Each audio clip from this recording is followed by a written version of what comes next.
Jagannath Swami Nayana Patagami Bhavatu me Nayana Patagami Kripa Bharavara Sajala Jala Dashe Nivrichiro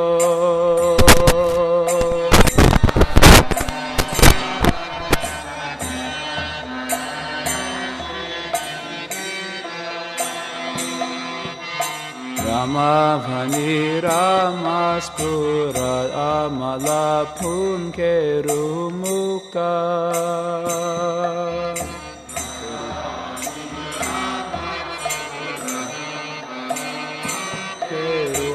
Keruhamukha Surendra Aradhya Shrutigana Shika Gita Charito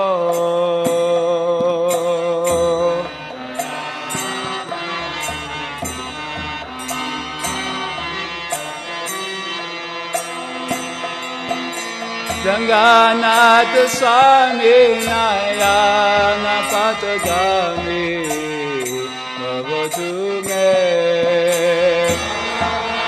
Swami Nayana Patagami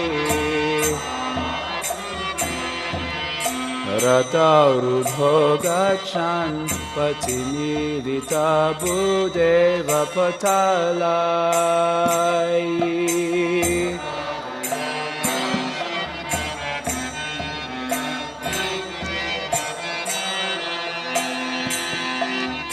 Stuti pradhurbhavam pratipadam uparkarnya sadaya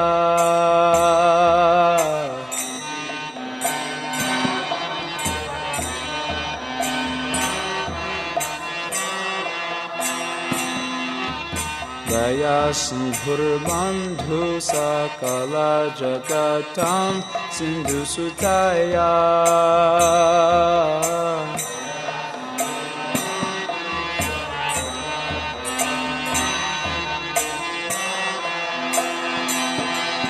Jagannath Swami Nayana Patagami Bhavatu me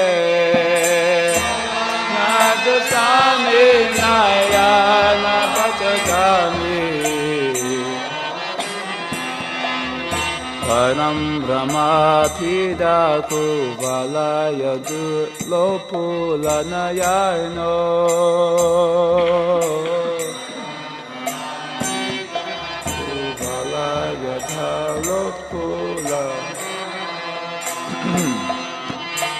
Nivasini ladro nihita charano nanta shirasi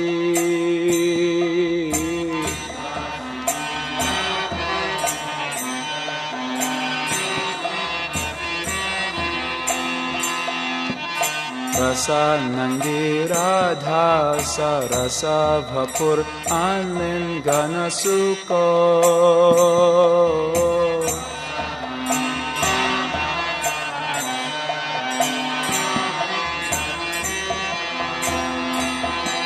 Jagannath Swami Nayana Patagami Bhavatu me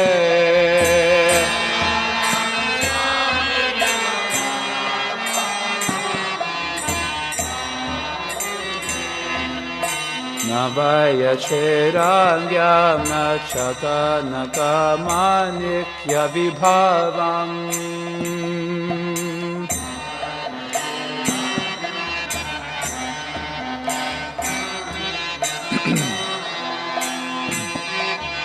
Nayacheham Ramyam Sakala Jana Kamyam Bharavadum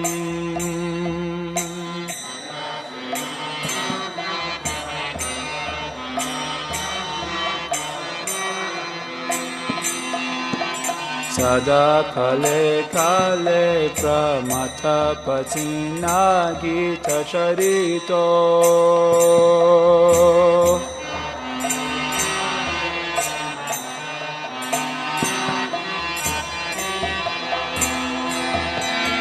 Jagannath Swami Nayana Patagami Bhavatu me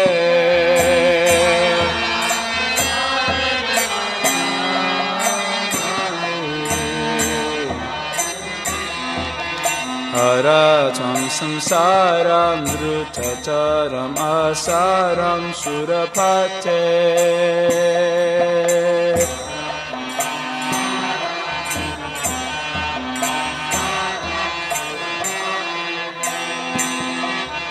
Haratam papanam vitatam aparam yadavapate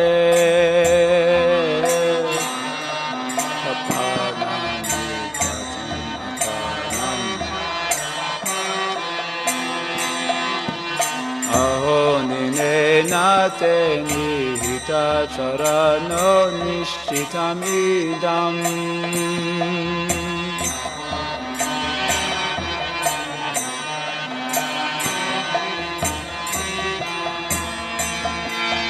Jagannath Swami Nayana Patagami Bhavatu me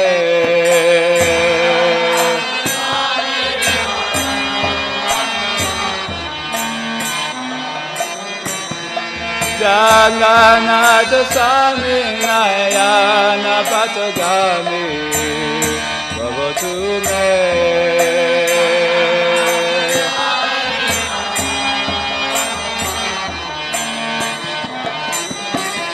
Jagannath Swami Nayana Patagami Bhavatu me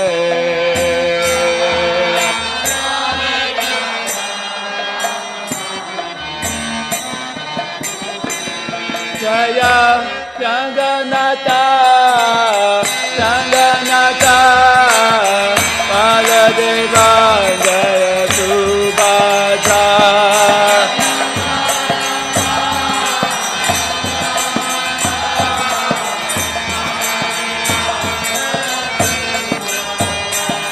Jaya Jaganatha Jaganatha Baladeva Jaya Subhadra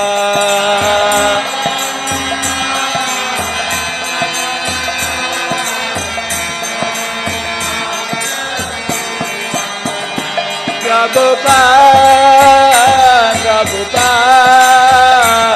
Prabhupada Jaya Prabhupada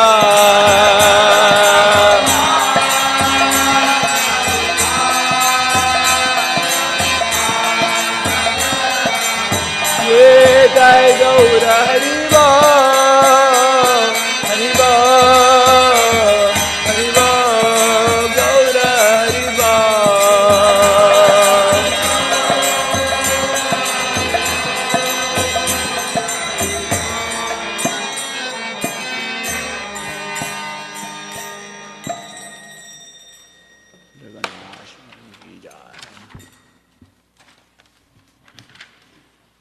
Sometimes in great happiness, Lord Jagannath, with his flute, makes a loud concert in the groves on the banks of the Yamuna. He is like a bumblebee who tastes the beautiful lotus-like faces of the cowherd damsels of Vraja, and his lotus feet are worshipped by great personalities, such as Lakshmi, Shiva, Brahma, Indra, and Ganesh. May that Lord Jagannath Swami be the object of my vision. In his left hand, Lord Jagannath holds his flute. On his head, he wears the feathers of peacocks, and on his hip, he wears fine yellow silken cloth. Out of the corners of his eyes, he bestows sidelong glances upon his loving devotees, and always reveals himself through his pastime in his divine abode of Vrindavan. May that Jagannath Swami be the object of my vision. Residing on the shore of the great ocean, within a large palace situated upon the crest of the brilliant golden Nilachal hill, along with his powerful brother Balabhadra, and in the middle of them his sister Subhadra, Lord Jagannath bestows the opportunity for devotional service on all godly souls. May that Jagannath Swami be the object of my vision. Lord Jagannath is an ocean of mercy. He is beautiful like a row of blackish marine clouds. He is the storehouse of bliss for Lakshmi and Saraswati, and his face is like a spotless full brown lotus. He is worshipped by the best of demigods and sages, and his glories are sung by the Upanishads. May that Jagannath Swami be the object of veneration. When Lord Jagannath is on his Ratha Yatra cart and is moving along the road, at every step there is a loud presentation of prayers and songs chanted by a large assembly of mountains. Hearing their hymns, Lord Jagannath is very favorably disposed towards them. He is the ocean of mercy and the true friend of all the worlds. May that Jagannath Swami, along with his consort, Lakshmi, who is born from the ocean of nectar, be the object of my vision.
If you want to go for more than that, that's up to you, but usually later. I'll run out of gas before.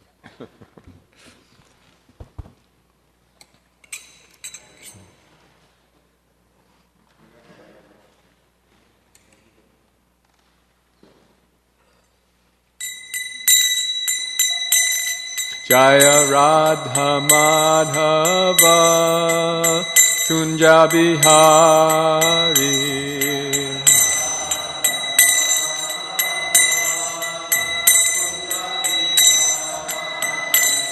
Jaya Radha Madhava Kunja Bihari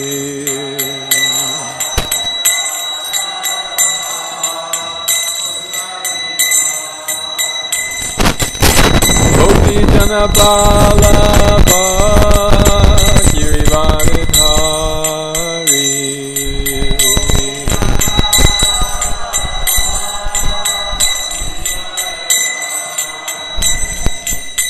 Gopi Jana Vallabha Girivaridhari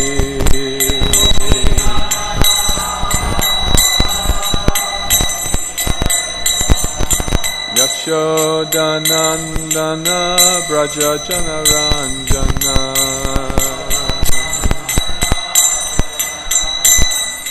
Yashodanandana Braja Jana Ranjana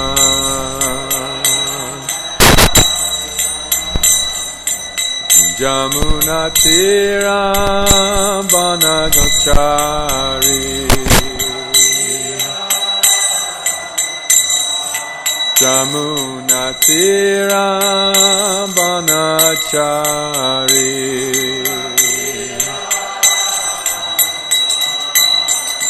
Jaya Radha Madhava Kunja Bihari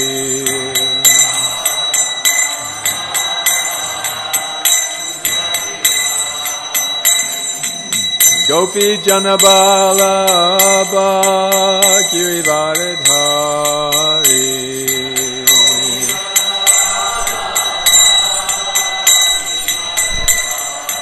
Yashodanandana Braja Jana Ranjana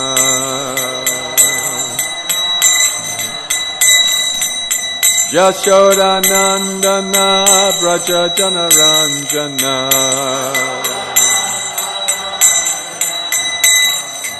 Jamuna Tiram Vanachari Jamuna Tiram Vanachari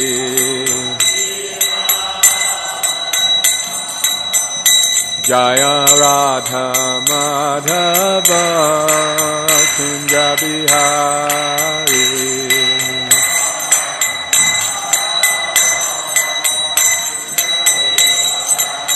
Jaya Radha Madhava Kunja Bihari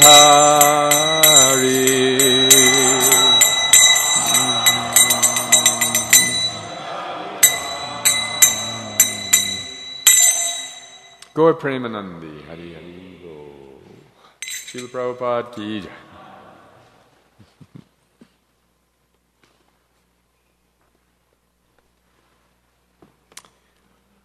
Om Namo Bhagavate Vasudevaya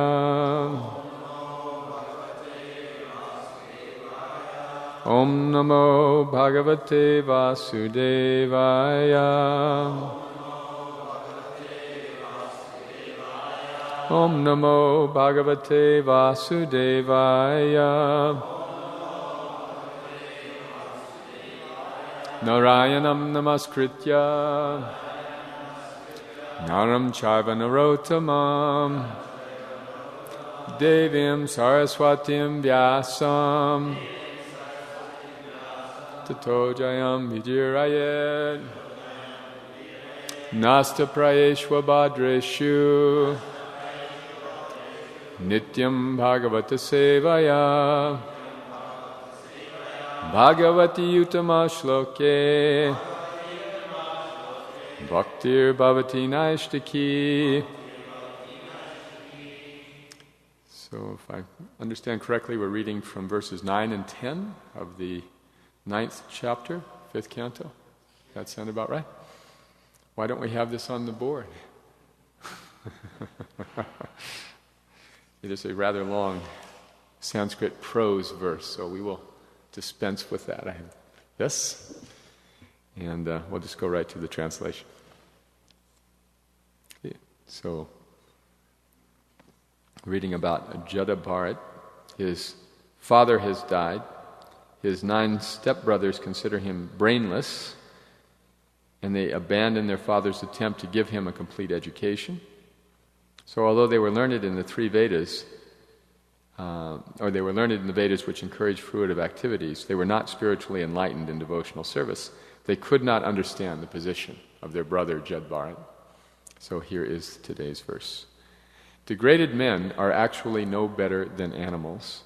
The only difference is that animals have 4 legs and such men have only 2.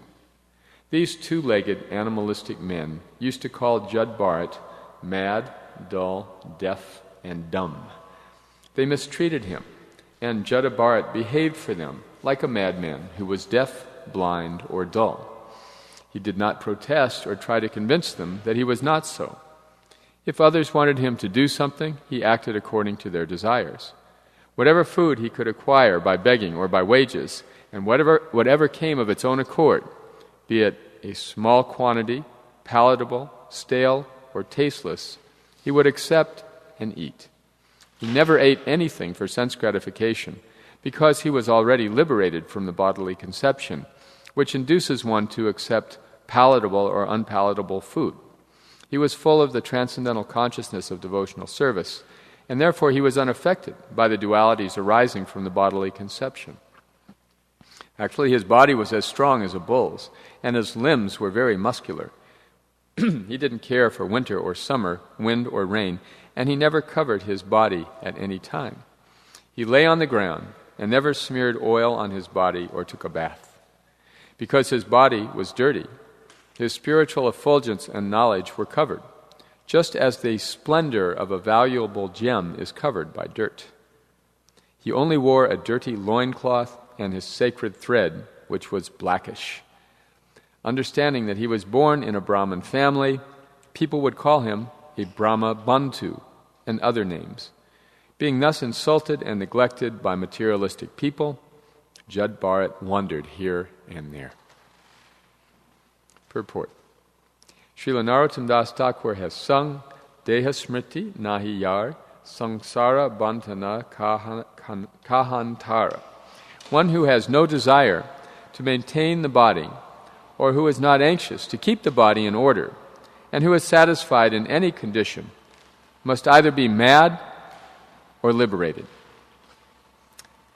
Actually, Bharat Maharaj, in his birth as Jada Bharat, was completely liberated from material dualities. He was a Paramahamsa, and therefore did not care for bodily comfort. Srila Prabhupada ki jai.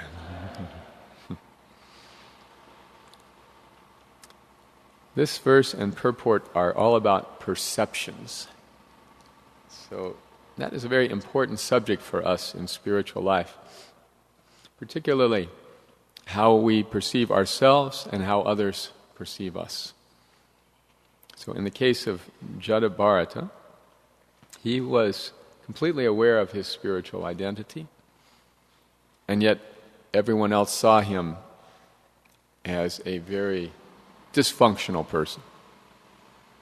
So because he was so well aware of his spiritual identity, and because of his past experiences getting attached, he was content to be mistreated, misunderstood, and neglected by everyone else.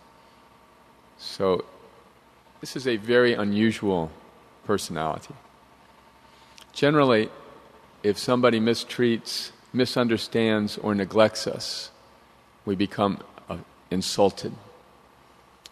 Our temperature rises, our breathing gets shallow, our heart starts beating rapidly, and our arms fold across our chest, because we don't like that. This is called the bhaya propensity, or defending propensity, which Srila Prabhupada says is even stronger than the mating propensity.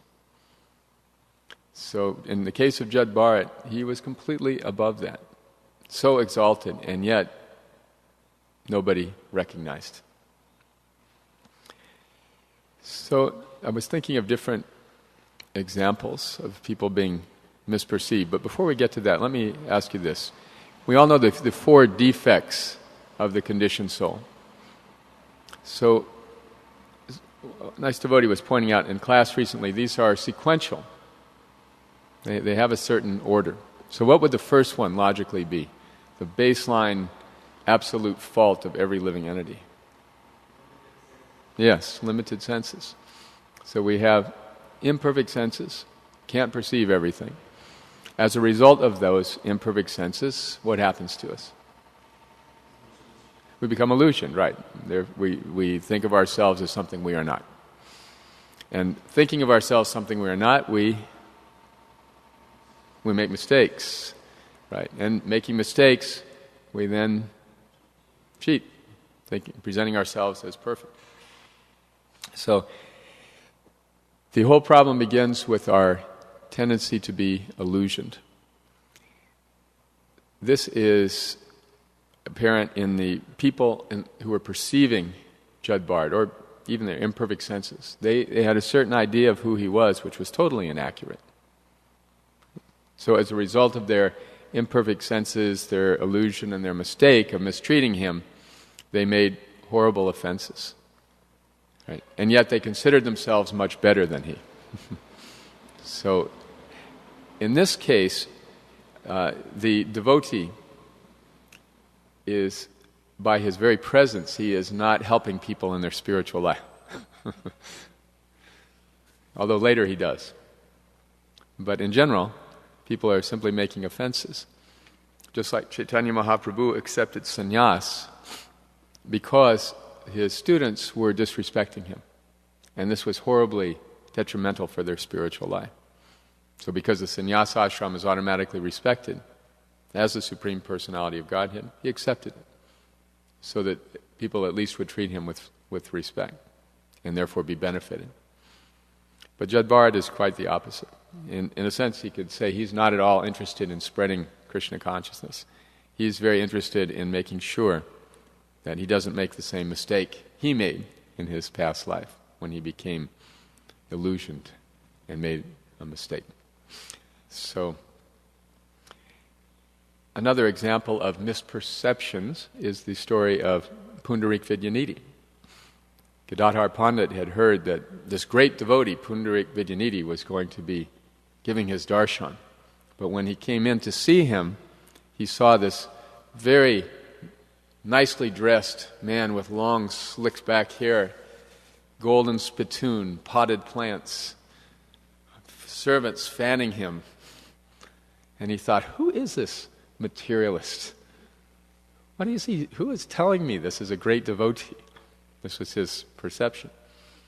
But then someone recited the verse in which Krishna is praised for being so kind that he liberates even the demons, like Putana, who tried to kill him. And upon hearing this verse, Pundarik Vidyanidhi became overwhelmed with ecstasy. He fell off his big seat, knocked over the spittoon and the plants. And Gadadhar Pandit could understand he is this great exalted devotee. So he accepted him as a spiritual master. So there's another example of a misperception being corrected in this case. Can anyone think of another? Prabhuji?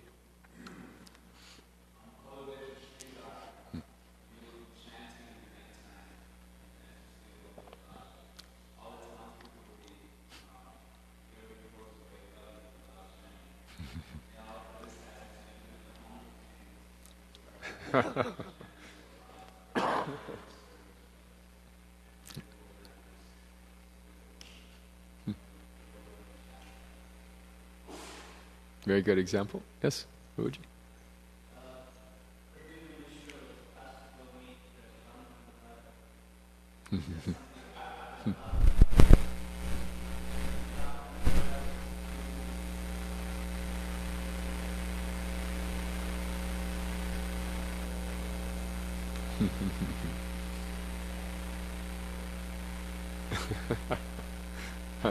It's funny how many of these are in the Chaitanya Leela. Good. Any other? Think of.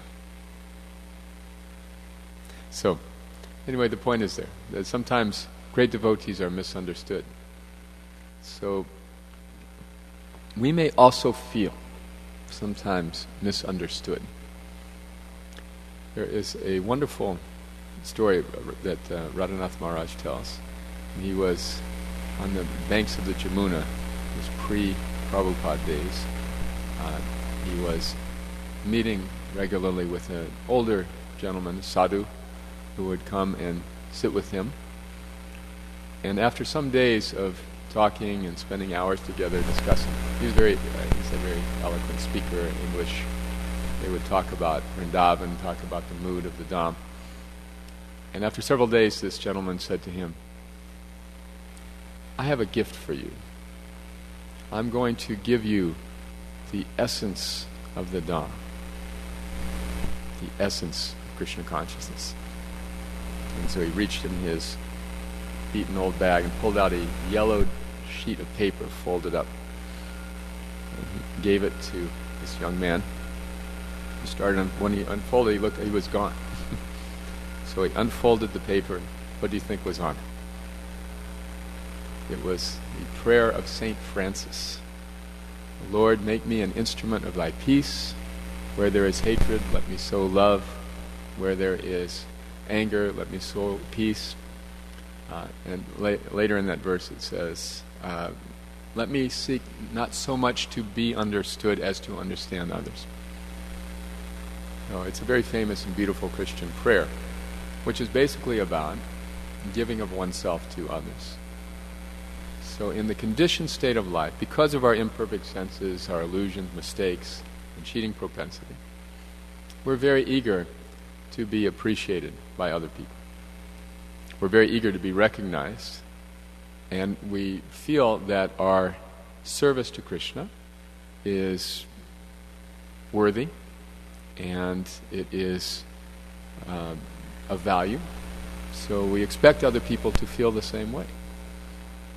But when they don't feel that way, then we don't always respond appropriately.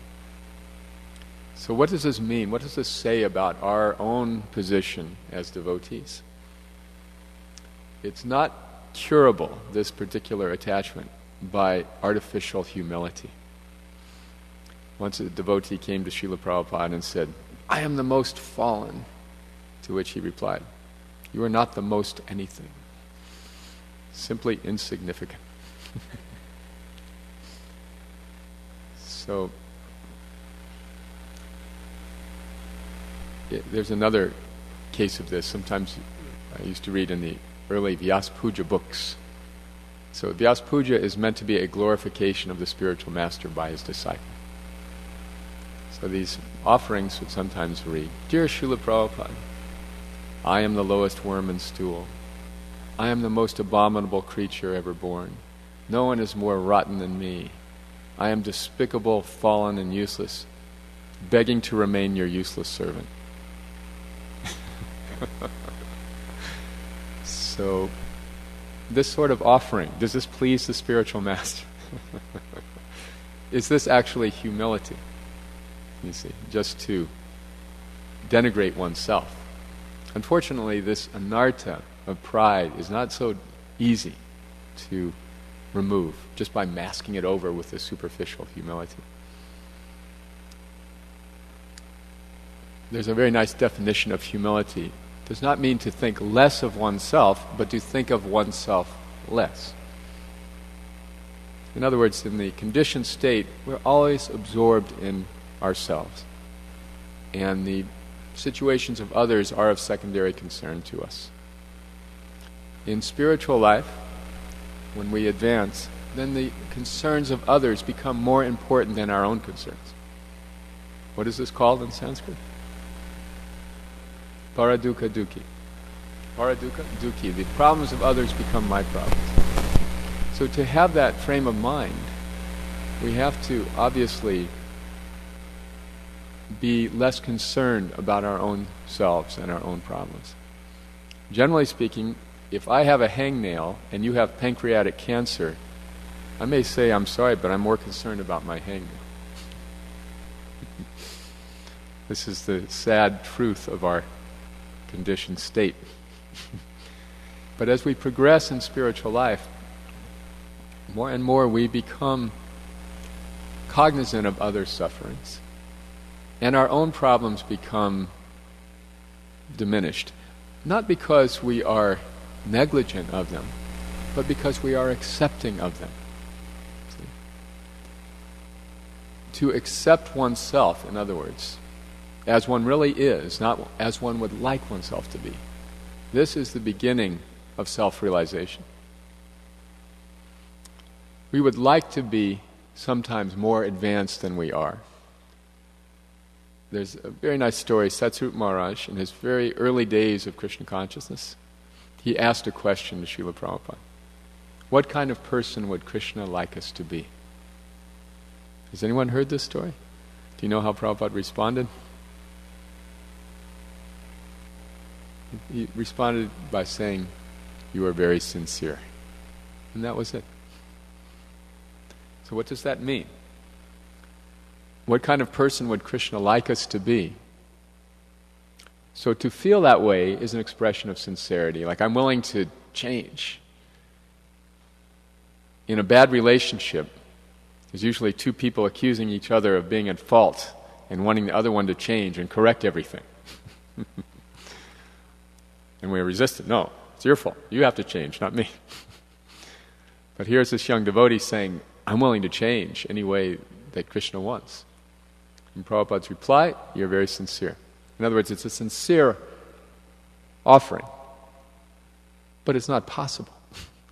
How can you be somebody other than who you are? How can you be another person other than the person you really are? So, first and foremost in spiritual life is to accept ourselves as we are. That's very important. It may seem self-centered, but in fact it's quite the opposite. It's the beginning of being at peace with ourselves so that we can turn our attention to the problems of others. And that person that we have to accept ourselves as may not be the person we really would like ourselves to be. There may be a bunch of shortcomings that we don't really like so much. So sometimes to try to make ourselves better, we may set impossibly high standards, try to push ourselves to be more and do more and to act more. And this is not a very healthy condition of spiritual life, simply because it's very self-centered. It's very self-occupied. It doesn't bring pleasure to Krishna.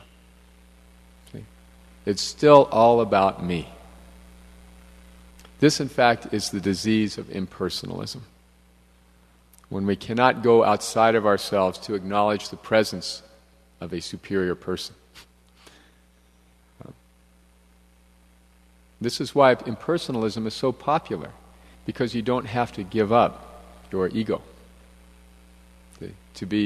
To realize that you are God is the ultimate ego trip.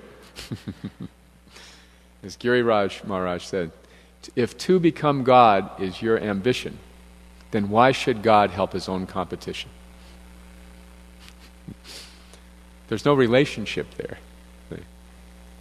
So this is why, maybe some of you have experienced this. I have experienced in my life meeting impersonalists, committed impersonalists. And they have one thing in common. They always have this date and time where they became one with everything. It was June 14th. I was on top of a mountain. And suddenly I saw the grass and I saw the trees and I realized I was one with everything. And what they don't say is that ever since then I've been trying to get back to that state of consciousness. So, have you experienced this? This static one. I became God. So think about it. If you become God, then you're in a position to decide whether or not you're going to serve Him. See, devotional service is too much of a commitment. So first let me scope out the situation. Let me understand everything, and then I'll decide about making a commitment. It's like a guy who dates year after year but never gives a ring. I don't want to make a commitment to this relationship. This is impersonalism. This is self-centeredness. So trying to artificially be more than we are is not a way to please Krishna, although it may be an offering of sentiment, an offering of sincerity, but it's not an intelligent offering of devotional service. It's simply avoiding the reality of who we are. So there's a very wonderful section in the 10th canto after the Brahma Vimohana Lila. So Parikshit Maharaj only asks 17 questions in the whole 90 chapters of the 10th canto. Only 17 times does he consider a point significant enough to interrupt Shukadeva Goswami. So in this case, both before and after this particular Leela, he asks a question. Anyone remember the question he asked before? I'll give you a hint. It was after Aghasura was killed. Right. So Sukadeva just mentioned. So the residents of Vrindavan, about a year later, they found this huge empty skeleton. And Sukadeva and Parikshit says, well, a year? How could it have gone unnoticed for a year? And this question made Shukadeva Goswami very happy. He became ecstatic, actually. And then he recounted the whole Brahma Vimohana Leela.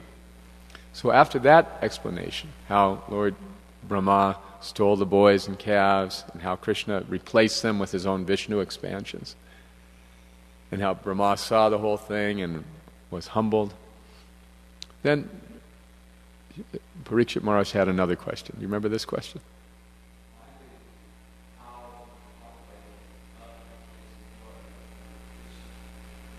Very good. You know your Krishna book. Yes, he asked this question. How is it possible that the mothers of the calves and the boys, in particular, could have loved their replacements more than their originals? Because nothing exceeds the love of a mother for its child, for her child. How is it possible? So Sukadeva Goswami explains there that the living entity loves his or her children because they are expansions of himself or herself. See? They are extensions. So because we love ourselves, therefore we love those who are related to us. If we did not love ourselves, we'd have no feelings for them. See? But it's only possible to love ourselves because Krishna is the source of that self-love. He loves us, therefore we're able to love ourselves. And because we love ourselves, we love our children. But when the source of our own self-love is before us, then that love exceeds that of our extensions. So this is his explanation. In other words, we love the source of our own self-appreciation, naturally, more than we love our children. So, to accept ourselves as we are is to accept Krishna's love for us, because his love for us is unconditional. Samoham sarva bhuteshu name dveshtasthi na priya. He says, I'm equal to everyone. I'm not partial to anyone. And yet one who renders service in love to me is a friend, and I am a friend to him. On the surface, this appears to be a self-contradictory statement. I'm equal to everyone, and yet I'm friendly to my devotees. If it were a court, the opposing lawyer would object. Your Honor, the witness has contradicted himself. So, who can explain how is it possible that Krishna is equal to everyone yet partial to his devotees?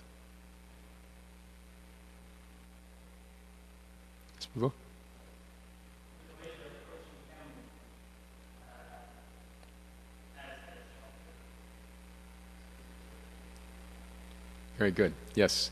In other words, he reciprocates with everyone as they approach him. Yeyatam mam prapadyante.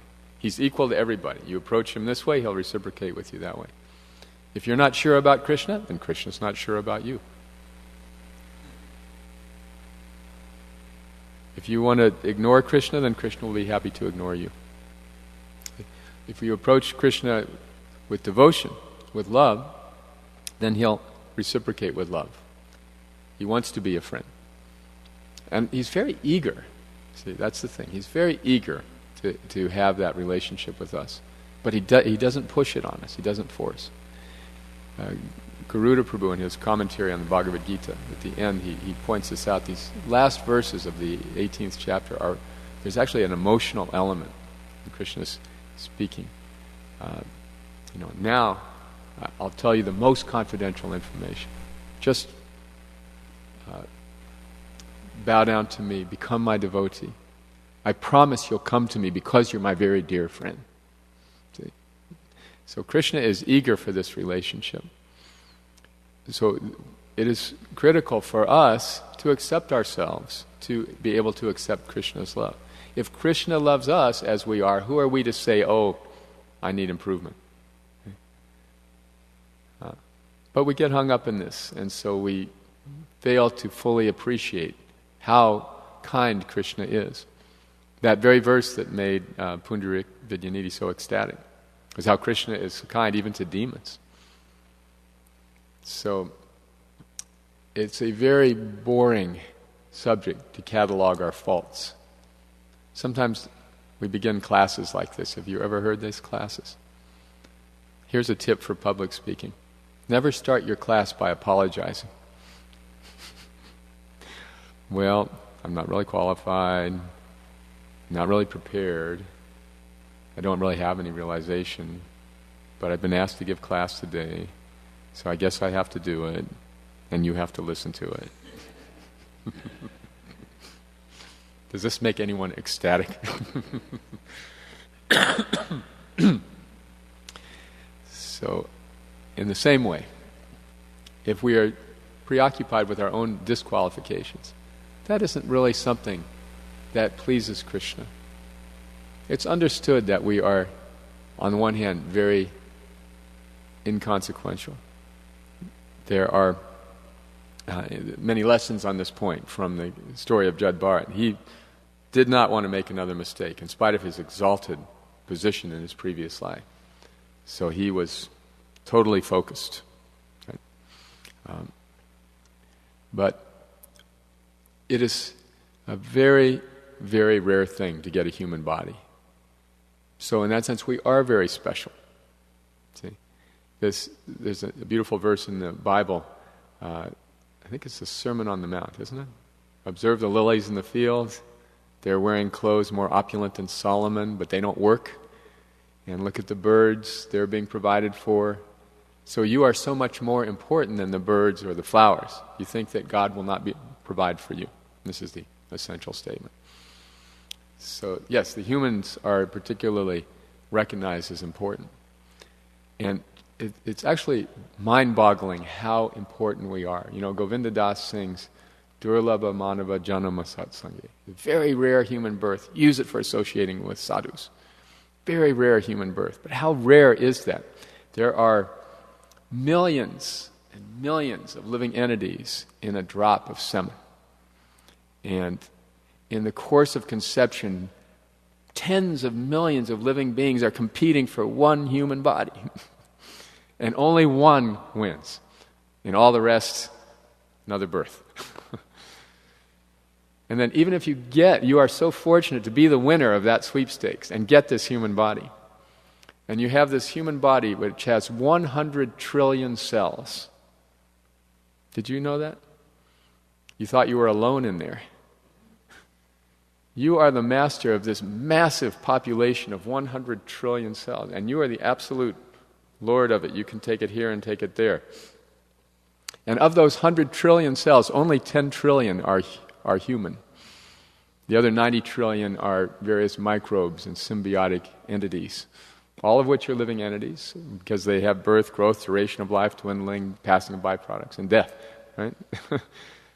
So you, out of 100 trillion living entities, representing 10,000 different species, you are the lord of your body, the Chaitra and the Chaitragya. So that is very special, because alone amongst all these various living entities, you have the opportunity to be Krishna conscious, to make decisions that are based on higher authority than your own mind and senses. See? So we are blessed to be human beings, very special. And if we have this human form of life and then waste it just thinking about our own ego and our own this and that, this is a great loss for us. As it says in that prayer of St. Francis, it is in giving that we receive. See? So as long as we are preoccupied with ourselves, we cannot give very much. See? Once we accept ourselves, that we are not great devotees, But we are very special to Krishna, and we are beloved to Krishna. Then we can give to others, recognizing that they too are very special to Krishna and beloved of Krishna. So that this vision of seeing everybody as spirit soul, right, which is described in various places in the Bhagavad Gita. What this means in practical terms is to see how everyone is lovable, how every single person is lovable in their own way. If we can see like that, this is actually the spiritual vision. This is the vision of the Madhyama, or even the Uttama, because that is the highest expression of spiritual realization. The Uttama Adhikari not only sees everyone as lovable, he sees everyone as more advanced. Right? How is that possible? In LA, we used to have our Sankirtan leader come around on Saturday and say, "Prabhu, would you descend to the second-class platform and go out on book distribution today?"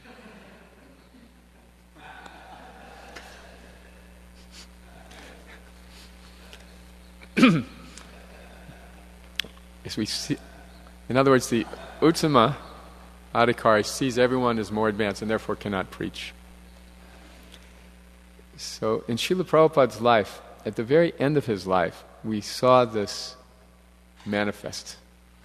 He was receiving guests and saying, "Please excuse my offenses."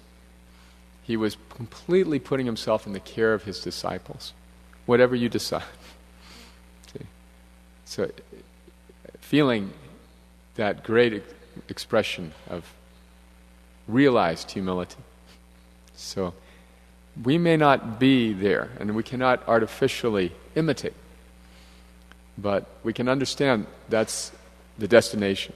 It's like if you're driving on the freeway and you see a mileage sign, Detroit, 100 miles. Well, you're not in Detroit, but you know you're on the road to Detroit.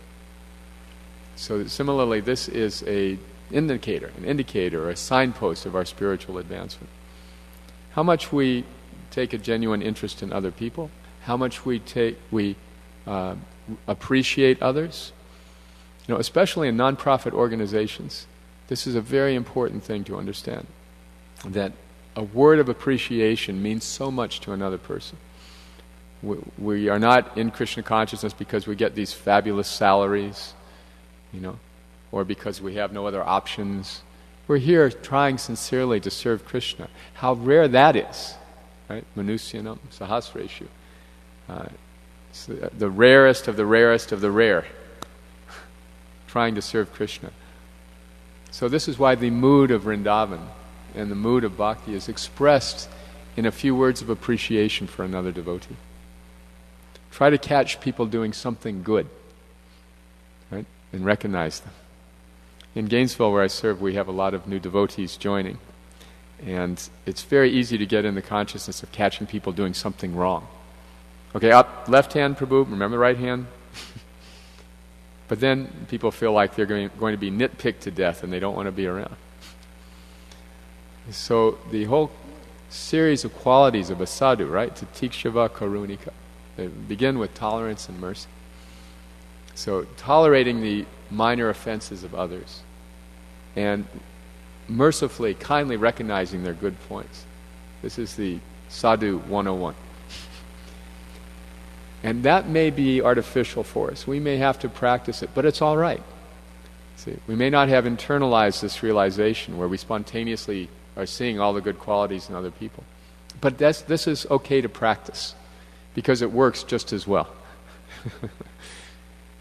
If you catch other devotees doing something right, if you see something in someone else that you appreciate, tell them. No reason to hold it back. Oh, I don't want to make them puffed up. Whatever it is that we're thinking, we don't want to express it. Just throw that aside. Tell somebody. That will make their day. They will feel so encouraged. They'll feel so enlivened. In the Nectar of Devotion, it said that one whose tongue is decorated with appreciation for others is worshipable, even by the demigods. That is a very high form of Krishna Katha, just sincerely finding and appreciating the good qualities of other people, and tolerating their faults, ignoring their faults, or at least dealing with them in an appropriate way, which is not necessarily correcting them on the spot. So by giving of ourselves to others, we become enlivened and advanced in Krishna consciousness.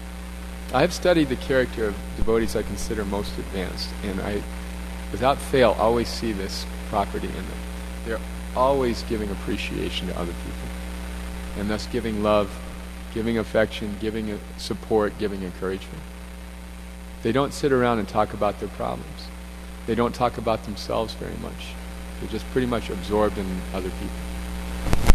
So this is Samadhi in Bhakti. And this is the path to advanced consciousness in devotional service. We can learn from the lesson of Jada Bharat. And people may not recognize us properly. That doesn't really matter. But what we can take away from this also is that in our own situation, what we can control and can do, we should do for our own sake and for the benefit of others. Actually, Prabhupada said that. Prabhupada's guru, Bhaktisiddhanta, said to him, you go and present Krishna consciousness in the English-speaking world. That will do much good for you and for your audience. So really, if we want to improve ourselves, we will not improve ourselves by force, by trying. We'll improve ourselves by turning our attention to other people. Then automatically we become elevated. We become improved. So any comments or questions? Nityananda Pran Prabhu.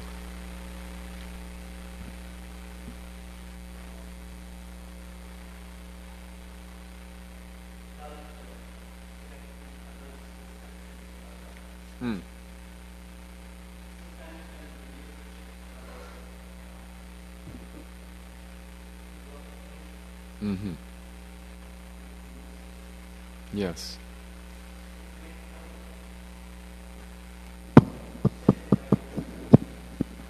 It might help set the right perception if we correct others' perceptions of us. Yes. Yes. Yes. The perception of us is not correct, then how important is it to set it right? Right. It's palena parachiyate. What will actually work? If somebody has some perception of us which is negative and from our point of view false, then how do we set that straight? Or should we just tolerate? Right? And this is a very important question because it happens. There are the whole Chaitanya Charitamrita is about relationships, isn't it? So there's an example of this in the case of Ramachandra Puri. Right? He had this critical perception of Lord Chaitanya that he was eating too much. There's ants. And he was broadcasting it, every so-called sannyasi. So how did Lord Chaitanya respond to that? The devotees were aghast, upset, so they went and said, Lord Chaitanya, listen to what he's saying. And then when he heard this, Lord Chaitanya cut his eating in half again.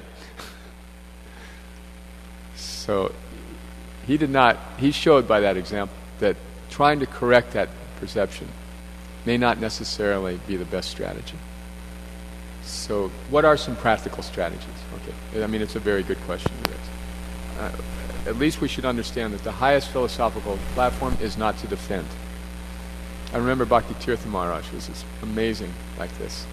I was in some discussion with him, and this other devotee was criticizing him very heavily, and to the perception of most people, very unfairly. And he responded by saying, I accept your criticism, and I will, from this point on, before I do things, I will consult with you. And it was so disarming that it kind of ended the conflict. But the practical strategies for that. First of all, there's ways to respond. Okay? So if we respond from a platform of defensiveness, that will create more antagonism. So if you criticize me and I say you're wrong, then it just becomes ratcheted up. And ultimately, whoever yells the loudest is usually considered the winner. But we can respond with what's called an I message, which is simply a statement of fact. That when you say that, I feel this. So we're informing the person of our emotional response to their statement. We're not judging it, we're not criticizing, we're not saying it's wrong. We're just informing them that when you say these things about me, I feel this. When you say I'm not a good manager, I feel discouraged. We don't say it's right or wrong. So this is a way to disarm another person, very simply. If that person then continues to criticize us, then we can understand they enjoy making us feel this way. But generally, you give a person a chance to be a lady or gentleman, then they'll respond that way. And they can often respond to this kind of statement by either refraining from that criticism or even apologize.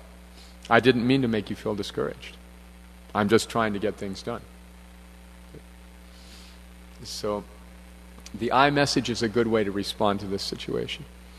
But it doesn't always work. If it's really an important issue and a critical issue, then we should try to get help from a neutral third party.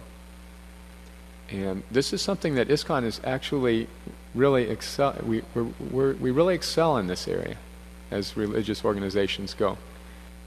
I used to think ISKCON is just really good in two things: cooking and dying. Nobody dies as well as devotees do. And hopefully these two things are not connected. I mean, let's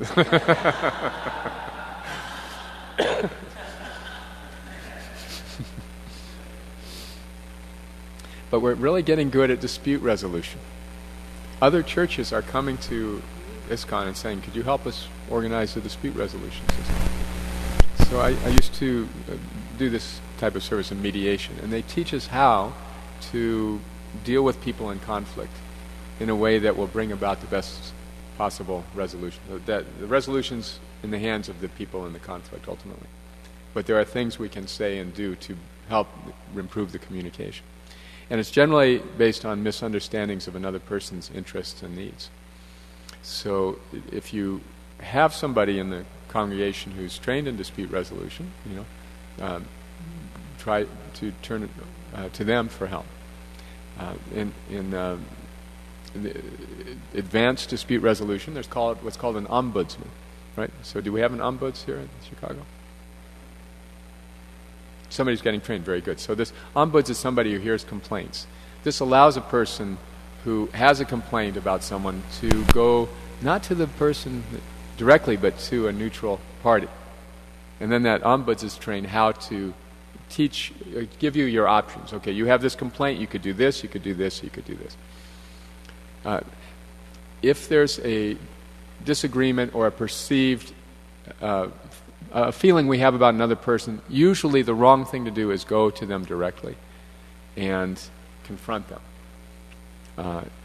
The only thing that's worse than that is to tell everybody else in the temple. So it's good to go in confidence to somebody you can trust. And this word confidence is very important, right? Isn't this mentioned by Rupa Goswami as one of the 6 loving exchanges amongst devotees? Guya Makyati Prichchati, to reveal one's mind in confidence. So it's very important for devotees to learn the meaning of this word. How many times have we heard somebody say, Prabhu, you can't tell anyone this, but I want to tell you something I heard in confidence. Right? So this is a mistake. Don't tell other people. If you hear something in confidence, keep it in confidence. And if you have a nasty feeling about another devotee, tell someone in confidence that you trust will understand the value of confidentiality. And that way you may get some different perspective. Or if you're unable, if the person's criticizing you, as you said, right? And we want to set the record straight. First try speaking to a neutral person and see if we can get some insight. Sridhananda Maharaj used to say, before you criticize somebody, walk a mile in their shoes. because then you'll be a mile away and you'll have their shoes.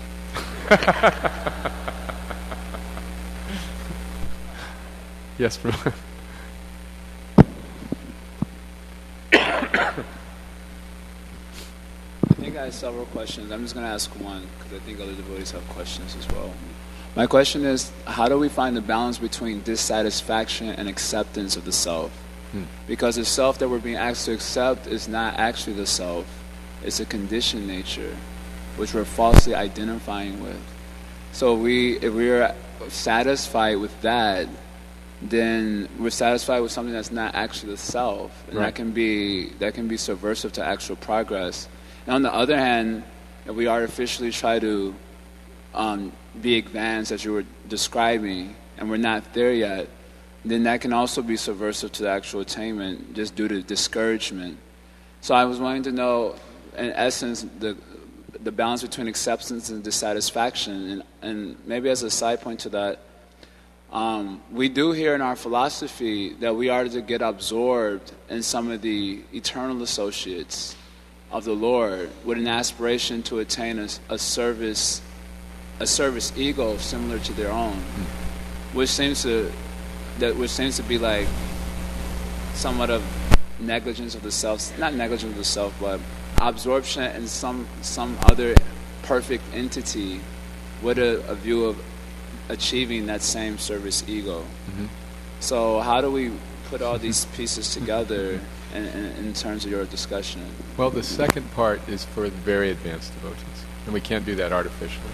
So really the first part of your question is the pertinent one. How do we reconcile our conditioned self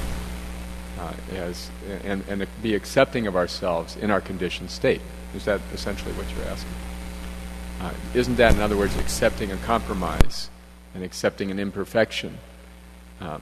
So the reality of that, again, as I refer to that answer from Srila Prabhupada, you're very sincere. See? He didn't say, you have to really beat yourself up to become the kind of person. We are who we are. So that means accepting ourselves as imperfect. See? It's to me, it reminds me of having like a chronic disease. We may wish we were perfectly healthy, but if we have some chronic disease, then we can either just mope about it, or we can do everything we can in spite of our disease. So in terms of the ego, and particularly the mind, it's like having a monkey on our neck. And we have to live like that. We have to accept it, that we're not going to be able to just crush that nagging mind. It's just something we have to live with, like a pet monkey on our neck, that never shuts up. And as a result of that, I'm somewhat limited because I have this mind. But anyway, let me do whatever I can in spite of my handicap. That makes sense? So that's actually humility, to accept ourselves as imperfect, to accept ourselves as having an ego and having conditions and being short of pure devotion. That's what humility means. Just like the songs of the Acharyas are full of expressions of heartbreaking humility, right? So I used to think that these songs were like showing us how we should feel about ourselves. They didn't really feel this. When Bhaktivinoda Thakur sings, the happiness of others makes me unhappy, and their unhappiness makes me happy. So I used to think that he's telling me where I'm at and how I should feel. But I come to understand that he's actually describing himself. See? He's actually describing what he's perceiving about his conditioned state. He's not thinking about making an impression on others. He's describing his realization. So this is self-realization, to see how ugly we really are and accept it. That's the beginning of beauty. That's the beginning of actual improvement. To stop, it's the ego that's telling us we got to do something about it. You see? And if we're acting on ego, then we're fighting the monkey. We have to just accept it. Then we can actually start loving people and giving of ourselves. That makes sense? One clarity, point of clarification Sure. on what you just said. That makes perfect. Your examples are very nice. That makes it very easy to get a visual of that. But Shastra does tell us to improve. Yes. And accept the necessary tapasya for improvement beyond the conditioned state. Right. So if you can also share the other side, because I'm hearing a lot about our acceptance, which we're forced to do whether we want to or not, as you're describing. But then, what about the other side of the actual frustration and dissatisfaction with the plight, with my particular plight, and then trying to take the necessary progressive steps out of that situation? Because it seems without actually advancing, then we can forget about actually having proper relationships, because the anarthas will actually block it. Mm-hmm. Eventually, we can't just get out of it by mentally conceiving of some nice points, as Right. you were describing in the beginning. Yes. So you've answered your question in the word relationships. If our focus is on our own plight, it is difficult to give of ourselves to others. So the counterintuitive reality is that when we give of ourselves to others, then we deal with our own plight. We're thinking, let me become perfect, and then I'll be able to love everybody. But what I'm saying is that you try to love everybody, even if you're not perfect. It's not about us. See? It's about others. Para dukkha dukhi. That's where we make improvement. That's where we make advancement. That's where we actually, that tapasya of accepting others as more important than ourselves is the pathway to spiritual advancement. And what impedes us from progressing is a preoccupation with our own imperfections. That's all I'm trying to say. Okay. So it's in giving that we receive. It's in trying to understand others that we understand ourselves. Yeah. Not in trying to get others to understand us. Right? Isn't that one of Covey's 7 habits of highly effective people? First seek to understand. That's what successful people do. So in spiritual life also, successful people. You talk to an advanced devotee, what do they say? First thing, how are you? What are you going through? And people who actually are loving, they ask about you. And they sincerely care. Isn't it with that? Haven't you experienced that? Those are the advanced devotees. So that's our path to advancement also. We're not going to rectify our false ego and then be advanced. We've got our false ego. There's not much we can do about it. So we might as well give of ourselves to others according to our limited ability. And then by doing that, our ability grows and grows. And actually the false ego recedes. Because we're not giving it nutrition anymore. We're not squaring off with it for a daily fight. We're just saying, all right, you're there. What can I do? Let me do something for the devotees. Okay. Yes, Prabhuji. Oh, yes, much.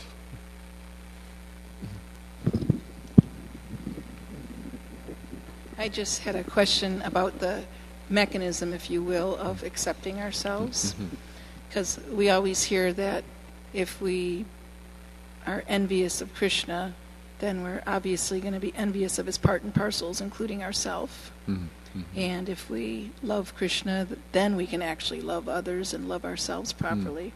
So I'm just wondering about this idea of accepting ourselves, if it necessitates our accepting Krishna, because it seems that I have a false conception of myself. I'm a big shot or something, because I'm not properly accepting Krishna as the center of attention. So therefore I think I'm something that I'm not. Right. And it seems like the only real cure to accepting myself is to properly accept Krishna for what he really is.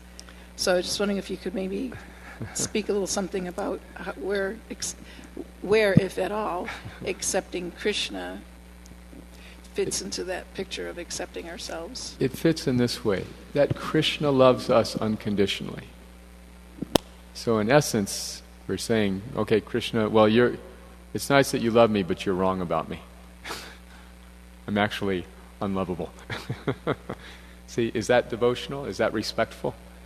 If Krishna loves us, who are we to say, I'm not lovable? If we actually accept Krishna, then we have to accept how Krishna feels about us. And he loves us so much. So who are we to say, well, I don't really like myself. I want to be somebody else. He can love us, so why can't we love ourselves? And that's not being self-centered. It's just accepting. Wow, Krishna is so amazing that in spite of the many faults that I have, which are very clear to me, he loves me anyway. How amazing Krishna is. So if he can love me, I guess I can love myself also. And then we can move on from the whole drama of what is our relationship with ourselves.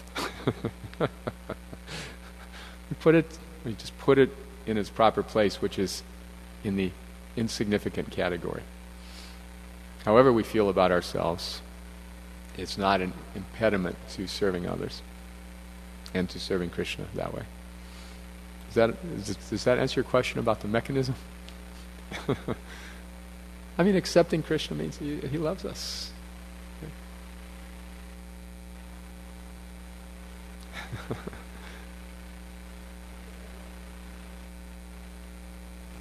Guess I was thinking a little bit differently than just accepting the fact that Krishna loves us. Well? But like accepting, like I might think I'm really wealthy. But if I accept that Krishna is the possessor of all the wealth, then... My wealth is insignificant. Yeah. My point is that it's okay to be imperfect, and that Krishna knows that, and only he is perfect. So whatever our opulences or whatever our faults are, they're known to him. We can't hide them, for one thing. So every day we go to Krishna, and even if we've got a lot of false ego, and even if we got a lot of problems, it's like Sanatana Goswami. Remember, he was making rotis for Krishna every day because that's all he had, and he would just offer to his deity. And finally, one day, his deity said, "Could you at least put some salt on?" So that was all he had. So similarly, every day all we have to offer to Krishna is a burnt offering, full of distractions and unresolved problems. But anyway, Krishna, this is what I have. Take it. That's what I mean by accepting yourself. Better to offer that than to say, "Oh, I got to make it," and then not make any offering at all. So if we have that mood of self-acceptance, then we can just freely give to Krishna. And the beautiful thing about it is even if we've burnt the offering, Krishna accepts it, if it's offered with love. So we can offer it with love because we understand he loves us. In spite of our faults, he loves us. So we might as well accept that love. In other words, we no longer have to worry about being kicked out. Okay. Prabhuji?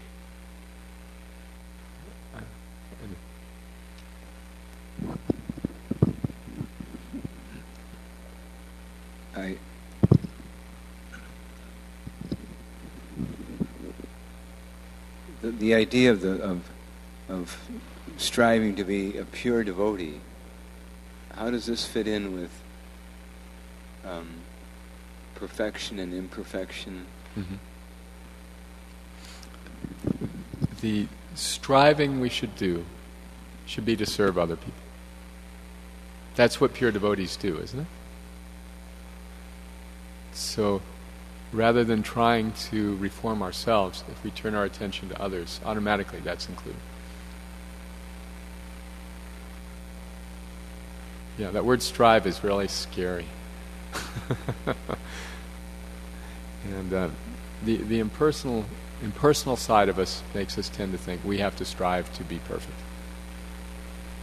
But that's a byproduct of service to others. Okay? Prabhuji?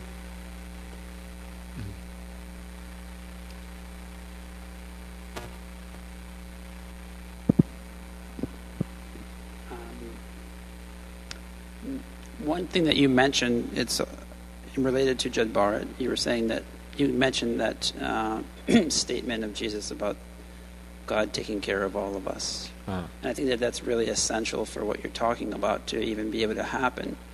Because the materialistic world requires you to put on a alter ego just so that you can survive.